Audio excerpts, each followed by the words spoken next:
Let's jump right in.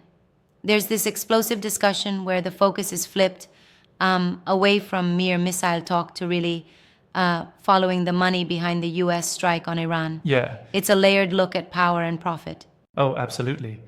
It's not every day you see the narrative shift from brute military might to the financial webs shaping policy.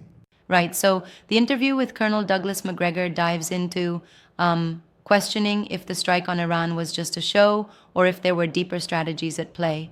It's like peeling back layers of a very intricate geopolitical onion. Exactly. And one of the key segments even asks, was this just for show? As if the spectacle itself may be masking those financial influences behind the scenes. Yep, that chapter really sets the stage for questioning the optics versus the underlying economic maneuvers. It brings up the idea that US foreign policy might be much more about controlling economic flows, like oil and even rare earth elements, than just blasting Right? missiles around.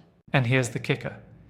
Instead of focusing solely on military power, the discussion shifts to how alliances, say in the Gulf, might be more about securing access to these resources.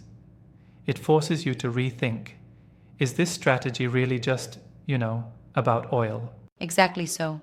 They even address the notion of whether the US still holds any significant leverage in global affairs.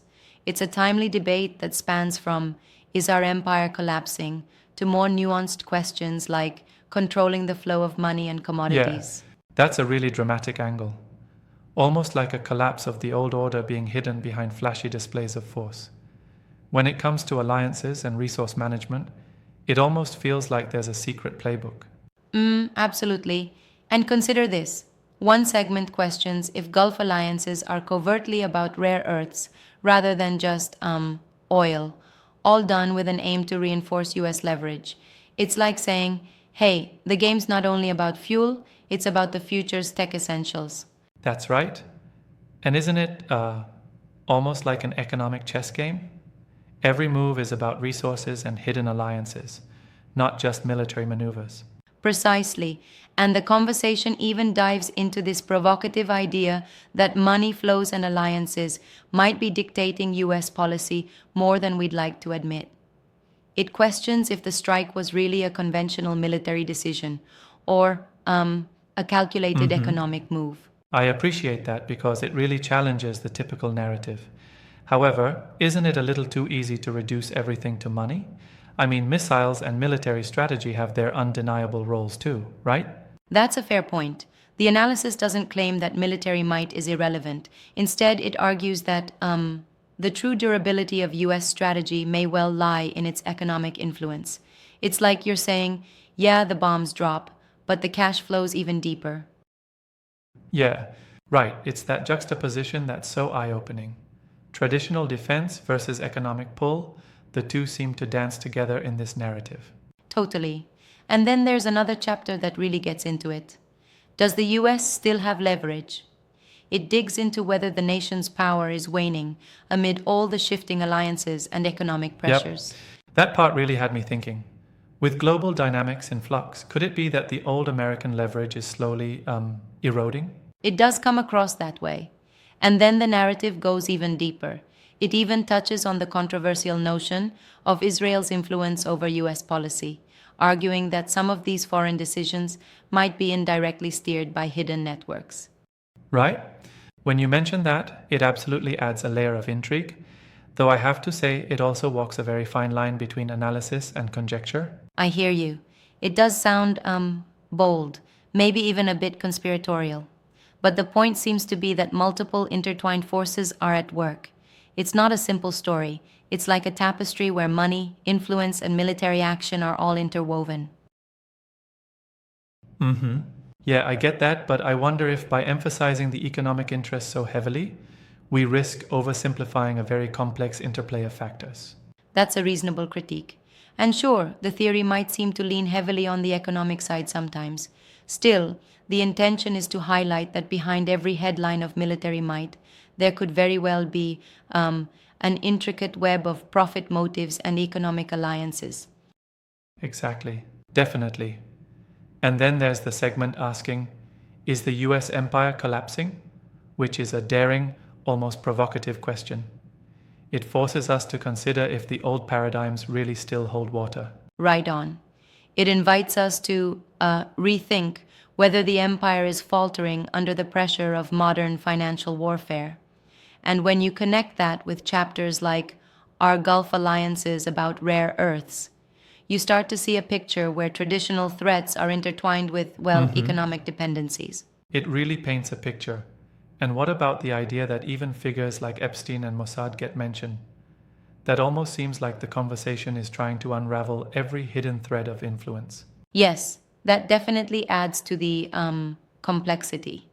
The discussion hints at how seemingly disparate elements, like high profile names and covert operations, could be interconnected in ways many of us never considered.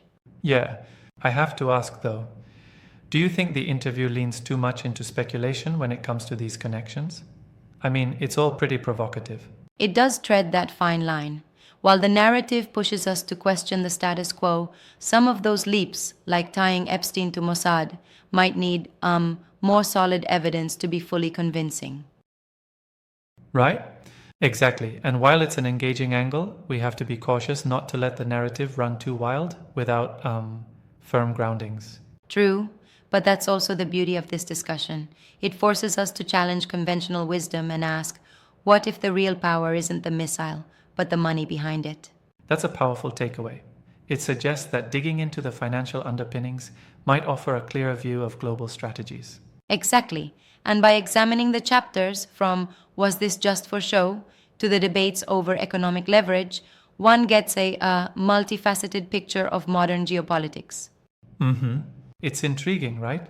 Not only does the discussion pivot away from traditional views, but it also encourages us to scrutinize the hidden networks of wealth and influence molding foreign policy. Absolutely, it's like uncovering a secret blueprint of power. When you follow the money, you might just see that the true engine of geopolitics is far more subtle and, dare I say, dangerous than overt military action. Yeah, and in a world where alliances and resource dependencies are in constant flux, isn't it essential to consider these alternative narratives, even if some points require further debate? For sure. It's a reminder that our understanding of power must evolve to include not just the visible force, but also the hidden financial maneuvers that drive strategic decisions. Exactly. In the end, it really leaves us with one burning question. What drives global conflicts? Is it the missiles that you see, or the money you follow? Precisely, it's a dual narrative. And whether one leans more towards economic warfare or military might, the interplay between the two is what shapes our modern world. It definitely makes you reconsider where you've been looking all along. There's a lot to unpack, and it's a conversation that's bound to keep evolving. Absolutely.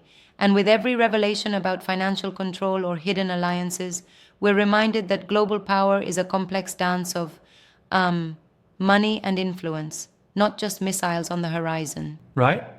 Thanks for walking through that. It's given me plenty to ponder over. Anytime. The deeper we dig, the more we see that ultimately financial networks and covert alliances might just be the silent puppeteers behind modern geopolitics. Yep, and that's a discussion that's certainly worth keeping our eyes and our ears open for moving forward. Exactly. Stay curious, keep questioning, and let's continue following the money to understand whose hands are really guiding the show. Absolutely. Till next time, let's keep engaging with the deeper narratives behind the headlines.